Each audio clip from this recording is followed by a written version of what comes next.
Welcome back. Let us go to this second largest foreign exchange earner, tourism. We have devolved our country into 47 counties. So what happened to tourism? To talk about this matter, what the role of tourism in the devolved government, is the Managing Director of the Kenya Tourism Board, Mr. Mureithi Ndegwa. Karibu. Thank you very much, Mureithi Ndegwa. Briefly tell us what actually the Kenya Tourism Board does, the functions of it, even before they devolve this. Thank you very much. I think from initial perspective, let's talk about what's the role or what's the mandate of Kenya Tourism Board. Now, Kenya Tourism Board is a state corporation under the Ministry of East African Affairs, Commerce and Tourism. And we've been in existence since 1997 when Kenya Tourism Board was created through an act of parliament. However, we are now governed by New Tourism Act, which came to be in September 2011. Now, our key mandate is basically to market Kenya as a tourism destination to the domestic, regional, and international markets. And then the second key mandate is to look at having a national tourism marketing strategy. Now, this is very important because the ministry is charged with the responsibility of coming up with a national tourism strategy. And then as KTB, because we are the marketing arm of the ministry, we come up with a national tourism marketing strategy, which is anchored on the national tourism strategy. So I would say that these are the two key mandates. Obviously, the other auxiliary activities and roles. So when we have devolved government, how does that change your functions? The evolution of our government. Okay. How we work is that now since now we have the 47 counties which are in existence, as KTB we have the overall responsibility of marketing the destination. That means the country Kenya. But for us to be able to market the country Kenya, we have to work very closely with each and every of the counties, the 47 counties. So so our responsibility therefore is to work with the county, the respective county, whether it's an individual county or a cluster of counties, with the governor and also with the tourism executive, so that we can showcase what each and every county has. And that therefore would mean that we are showcasing the entire country, but with also respective responsibility to showcase the county. I'll give you a perfect example. Some of the ways that we've looked at in terms of collaboration is events. If you look at, for example, the recent Maralal Kamo Derby, this was held in Samburu County. Now, for us to be able to drive traffic to Maralal to witness the the international derby, we obviously then had to work with the county government, meaning the governor and also the tourism executive, so that we can bring in people from other parts of the country to come and witness and see what Samburu has to offer, and also the international markets and also the regional markets. This is just an example, but we're looking at working closely with each and every county so that we can showcase what the county has to offer from a tourism perspective. Is there revenue that you might not get because of devolution? I wouldn't say so, because you see, at the end of the day, what is important is visitation into the country. Whether it is visitation internally through the domestic market or through the regional market or through the international markets, I would not say so. Because in essence, what are we looking at? We're looking at growing the tourism pie, growing the revenue by bringing people into the country. If it's a question of looking at international visitors coming into the country, that obviously then goes to the exchequer. Okay? And then if it's a question of the regional markets, again, also that goes to the exchequer. But if it's a question of, say, for example, Bwana Mureithi Ndegwa going on a holiday to Mombasa, you see, that is now movement of funds from your resources or from your domain or from your place of abode, which is Nairobi, to Mombasa. So really, we wouldn't talk about losing or gaining money. All that we'll be talking about is a contribution of tourism to the entire government, whether it's at the county level or whether it's at the national level. What about internationally? How does the Kenya Tourism Board promote tourism internationally? We do this through a series of things. One of the things is that Kenya Tourism Board, our responsibility is to market the country, but we cannot do it alone. Therefore, we do it very closely with the private sector, and the private sector would be talking about the tour operators, the travel agencies, what we'd call the destination marketing companies, airlines, and so on and so forth. And we partner with them to go out there into the international markets and market the country as a destination. Now, one of the things that we do obviously would be global advertising, where would have a campaign specifically targeted to a certain market segment. For example, it could be a consumer campaign, or it could be a campaign that is directly directly to the primary market. And this is where I'm saying that we work very closely with the private sector. And some of the things that obviously we've done in the past is having an international global advertising campaign. I'm sure maybe a couple of years ago you may have heard or seen commercials that were dubbed Jambo. And these were done on the international media, the global media, and also we tailored the same campaign to the domestic market.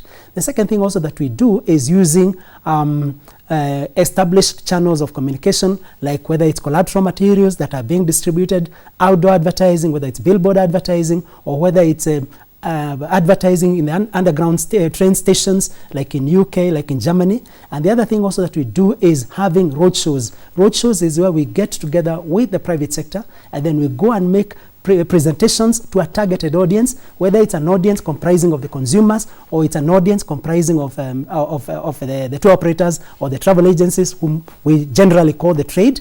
And other things and other ways of doing it obviously is using the social media, because again, social media is quite strong out there. So these are just some of the things that we do. Perhaps also critically important also is partnerships with airlines, because travel and tourism go hand in hand. We cannot talk about inbound tourism without talking about airlines flying into the country. So we get into partnerships, whether it's with our national carrier, Kenya Airways, or with other airlines in specific markets. We do this quite a lot. Do you have enough money? Do you have adequate budget for advertising and promoting tourism in this country? I think the short answer to that would be to say that budgets are never adequate. They're never enough. But let me qualify this and say that we know obviously that the government is stretched in terms of the requirements for funding so many activities, whether it's in the education sector, whether it's in agriculture sector. So I think what is most important for us is that the resources that we get, because they can never be adequate, is how efficiently we're utilizing them. And I would say that we've really tried in terms of stretching our dollar, our shilling, so that we can be able to capture as wide a market as possible. Previously, there used to be tourist officers in your embassies. Are they still there? No, we changed the concept a couple of years ago. Yes. And the reason is because world over, you have to move in tandem with what is happening on the world. It was very clear that it was not possible for us to have tourism officers spread all over the world. One, it was going to be very costly. And two, you needed also, from a marketing perspective, to have people who understand the location in terms of the geography, in terms of the language and the culture of the people. So a study was done a couple of years ago, and we saw that the best model was to use agents appointed to represent our key source markets. In our lingua franca, we call them market development representatives, MDRs, and we have 15 of them in the key source markets comprising of Europe, the emerging markets of Asia, Middle East, and also South Africa. The revolution that has taken place now, the counties are taking, they will get revenue from whatever they have. Say, for instance, Masai Mara. It has always been managed by Narok County Council and Transmara County Councils. And what we see is quarrels in terms of ticketing when tourists go there. Where does the tourism board come in here? Because there's a lot of wrangling in terms of ticketing for Masai Mara. And it's probably the same thing with the other national parks or game reserves. Okay. I think let me qualify this and say that we obviously have to go with the policy in existence. And the policy guidelines are issued by the ministry. In this case, our ministry, our parent ministry. But we also work very closely with the county governments, like I said, and zeroing in on the Mara County Council, as Mara Council or Mara County as you raised. The issue then would be, since the resource is directly being managed by the county of Narok, how do we work with the county so that we can be able to get more people into Masai Mara, not necessarily just during the migration season, but also throughout the year? And I think this is where, for us as a tourism board, since our role and our mandate is to ensure that we do proper marketing and we do effective marketing to be able to generate more revenue and more visitation, we obviously then have to work with both the national government at the national level for guidance as far as policy is concerned, and also with the county government for purposes of ensuring that everything is being done correctly. Now let me focus a little bit more on that. You've asked about the wrangling between this or that or the other. Yeah. But I think the important thing to realize is that the resource which is now Masai Mara, is under the management of the county government. Now, being under the county government, how then do we work with the county government so that we can ensure that this resource is being utilized effectively, being utilized well? And this is where our responsibility comes in terms of marketing, because policy now is under the ministry. But once you bring tourists there and then the money is not collected, then because there was a contract between the council and Equity Bank. Then the council, understand even the governor now who has an interest in the matter, want to go on and do the ticketing there. Then your work will be null and void. I don't think it will be null and void, because you see, everything obviously has to have a beginning, and it's a process.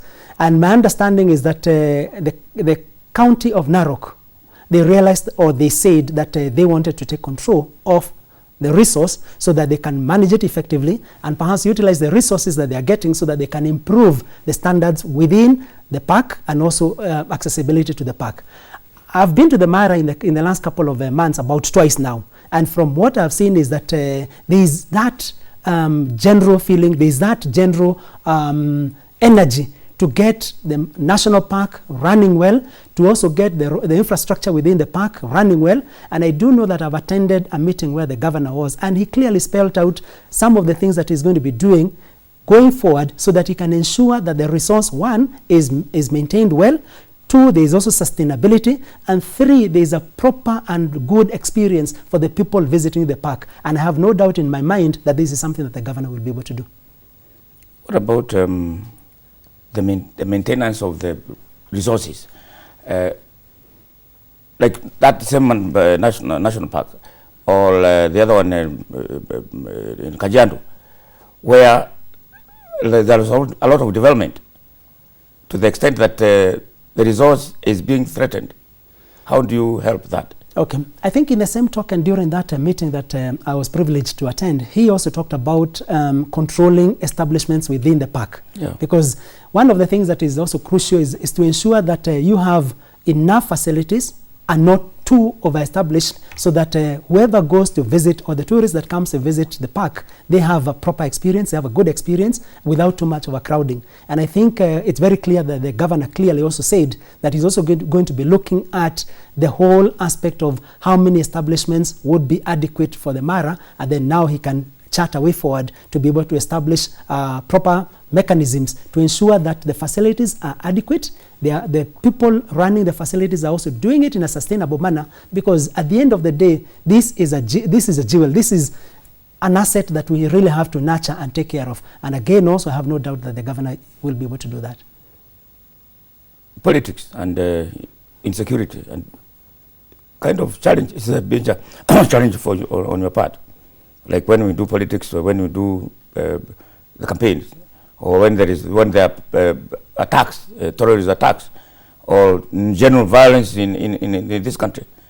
A lot of like I remember there was a conference in Mombasa the other day which was cancelled, the conference of lawyers, because of insecurity. How do you? I know you. I don't know whether there's anything you can do. It's such a challenge.